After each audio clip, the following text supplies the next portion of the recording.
Hello everyone, welcome to the Drifter Saloon. I'm your host Ven Corbin, and today we'll be doing a spoiler review of Resident Evil Welcome to Raccoon City.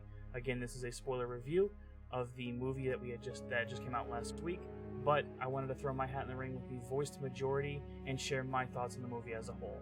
I am a speedrunner for Resident Evil 2, namely Leon A and Claire B of 1998. I enjoyed the franchise thoroughly, and what I'm saying today is not any harm to the franchise as a whole. Love it. It's been something that's been from my childhood, so I feel like I really want to be a part of the conversation that's happening at this time. So the flow of the video is going to go like this. It's going to be pros, cons, and then the outro. And basically at the point of the outro, I'll be rating the movie from a Resident Evil fan perspective as well as a theatrical movie. So jumping straight into it, we're going to go with the first pro, which I feel is the CGI. Again, this is a spoiler-based review. I haven't mentioned that before, I'll mention it now. It's a spoiler review. The CGI was fantastic. 2 points I want to name out right from the get-go. One was Billy Birkin. The syringe dose version of him when he just gets shot is fantastic. The arm, the mutation, the eyeball, they definitely made it seem like it was a good movie representation of what would happen with the G-Virus.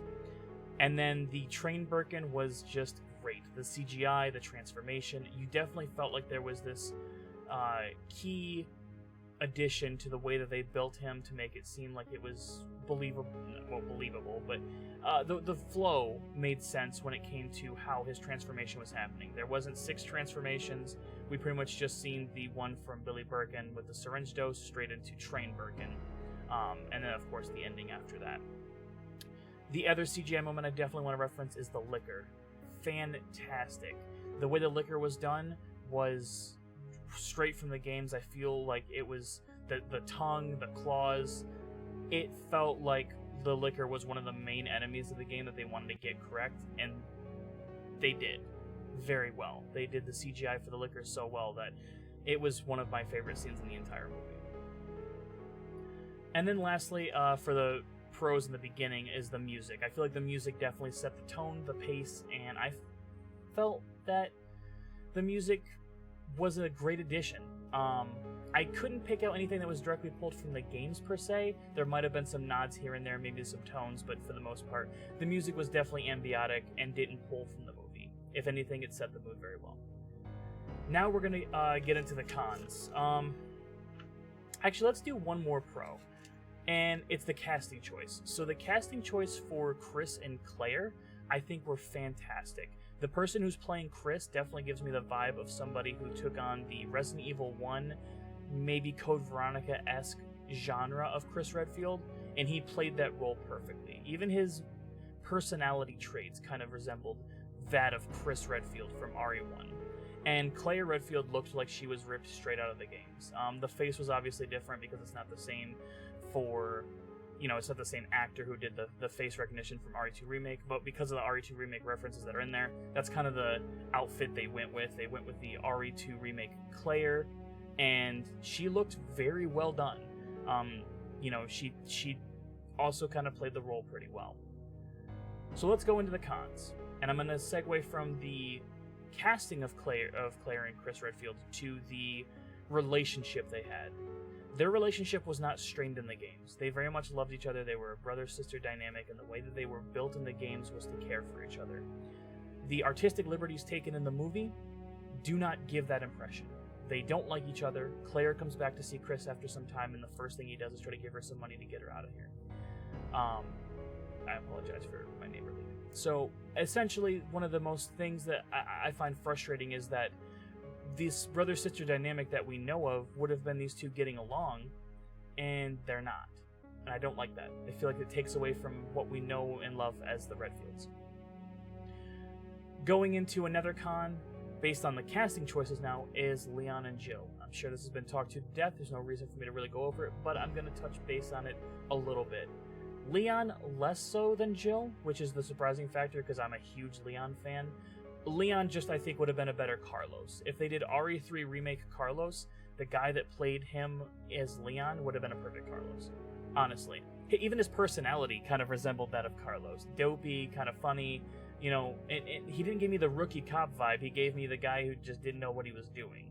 And they botched Leon's entrance entirely, to the point of degree that he was just the butt of all jokes. And his one redeeming moment would have been better if he took a line from the game, and he didn't.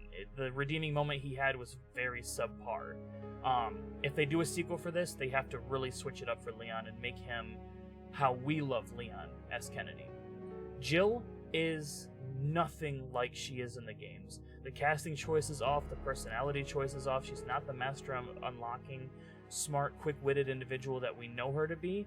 Instead, she's more of a gun-toting, rootin', tootin', shootin' kind of gal that really takes away from what we know as Jill. If you've played any of the original games, you're not going to feel that Jill Valentine mentality. She, like I said, she's kind of like a mix of Barry. She's if Barry was a female, you know, and I just don't feel like that's the way to do it. And her Jill sandwich line just kind of seals that deal for me, and that's where I really got that vibe from. The casting choice is also rough as well. Like I mentioned, those two are pretty much the biggest picking point. But segueing into Barry, there is no Barry in this. In fact, there's no Barry, no Rebecca. When they reference RE1, which they do both the games at the same time, you don't see either of these characters. And you think that you would have seen, you know, Rebecca come in and try to help out Chris, as she does in the game with the puzzle, that one puzzle specifically. But you don't. She doesn't come in, Rebecca's not featured, and neither is Barry. If they are featured, please let me know, because I don't think I left the theater once, and I was very attuned to everything happening on the screen. So, the cast, the other thing that kind of got me off was they mentioned which would be worse, being eaten by a snake or being eaten by a great white, which is obviously a reference to the sharks and yawn that are in Resident Evil 1. But you think that would be like a foreshadow moment, right? Well, the way Richard goes is not the way that he goes in the games, which would have been absolutely brilliant and a great reference to yawn if that's how they did it. Richard kind of goes out not in the best style, and I think that's a really demeaning point to Richard, because they made him to be this guy that kind of replaced Barry's role, and he just became cannon fodder near the end. Someone had to go. Richard, you were the one. The zombies are also a very hard point for me. I feel like they're still sentient. Instead of being like Resident Evil zombies, they're more along the lines of 28 days later, where they're infected and they kind of still have this weird mental state where they can comprehend and work and function. And I don't think that's something that we want to see as the zombies. We want to see them brain dead and body munchers. You know, they're coming to eat you, and that's how it's going to be. Maybe they're going to do something where it gets worse over time, like a Walking Dead-esque thing. Right now they still have some of their memories and functionality, but maybe it's going to be where they don't have anything in the future. But they're definitely not the zombies that we expect them to be, especially the waitress from the bar, the cafe. She has moments where it shows that she still has some sort of sentience, and it's a struggle to really get through. And then the biggest con is the storyline / continuity. For many of you that have played the games, you know that Resident Evil 1 takes place in July, and Resident Evil 2 / 3 take place in September. There's a couple months where, you know, stars come back, they try to rat out Umbrella. There's a whole storyline there that we don't get to really enjoy because they do these at the same time. Resident Evil 1 happens at the same time as Resident Evil 2, and you have Jill and Leon meeting up, which, to my knowledge, they've never crossed paths in the game. They're two of the protagonists that have never had a moment where they meet and shake hands. And having all 5 of them, the Jill, Leon, Chris, Claire, and Sherry, being the ones walking out at the end, is like they tried to smash in Resident Evil 1's ending with Resident Evil 2's ending to give us like a hodgepodge, satisfying ending for everybody. I don't think that's appropriate. This could have easily been 2 movies over the span. We would have loved that as fans. We didn't need to have both of these in one. I know you're trying to grab that audience. It makes sense. You want to have that audience come and see your movie, but you didn't need to mash up these 2 movies at the same time. We would have loved to see them play out long-term, introduce us to the cast of the first one, then the cast of the second. And honestly, if you wanted to mash 2 together, you could have mashed 2 and 3 together and really gave us like what was happening with Jill at the same time as Leon and Claire, you know, and give us this spicy different view of Raccoon City in shambles after the Spencer Mansion incident. That's not what we got. We got a storyline that was very disconnected, lots of plot holes, very rushed. The entire third act was mind-boggling by the way that it was just throwing me everywhere. I actually felt like I was getting whiplash from how quickly it was just shooting back and forth. And then, you know, to leave off, because that's my last con, is if they do make a sequel, which it looks like by the post-credit scene, they're going to try to do something with a sequel, a little bit more continuity would be lovely. Don't rush everything. You have a ton of Resident Evil fans that want to see more of this. We want to experience our characters, but, you know, a lot of this was already kind of messed up from the get-go. But you know that the director had some feelings for this, and they had to be a fan. Which leads me to first of the pros. I have two pros at the end here. Both of them are fantastic. Probably the best parts of the movie. The first one is the Easter eggs. If you've played Resident Evil 1, Resident Evil 2, Resident Evil 3, or 2 or 3 remakes, I think 1 remake might be applicable here as well. All 3 of those games and their remakes have tons of Easter eggs in this. Alright, if you ignore the continuity issues with Chris and Claire being in the orphanage at Raccoon City and all that kind of stuff, you ignore all that, but you just look at it from the toys straight from the game. The trucker scene from RE2 remake at the very beginning, where he grabs the burger and eats it, and it's like it's one of the most talked about scenes in Resident Evil 2 remake is just how they CGI or how they did that cutscene at the beginning. You know, Claire doesn't ride in on her bike and Leon doesn't ride in on his Jeep, but they do have their moments at the beginning that feel very reminiscent of Resident Evil 2. You know, the trucker going down the road about to crash into the wall or whatever. You feel nostalgia with the amount of Easter eggs that exist. And then speaking of nostalgia, I'm going to touch on probably the best thing that this movie has to offer, which I know most people would probably agree, and that's the set pieces. By God, the set pieces are phenomenal, fantastic, brilliant. In fact, there's some stuff that I noticed that I don't know if anybody else did when they watched through their first time. You can see the clock tower from Resident Evil 3, Nemesis. I think I even seen the hospital as a reference to Resident Evil 3. That's awesome. From the aerial shot of the city, it looked like they put enough detail into Raccoon City that they wanted us to see these set pieces and what they had planned.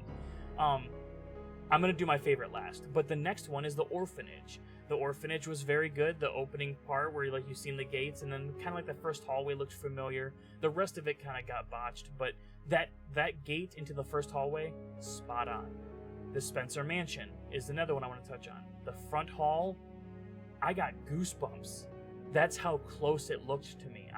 You've seen both sides of the hallways on the other side of the staircases, and it felt like if that was a game, it would have looked perfect.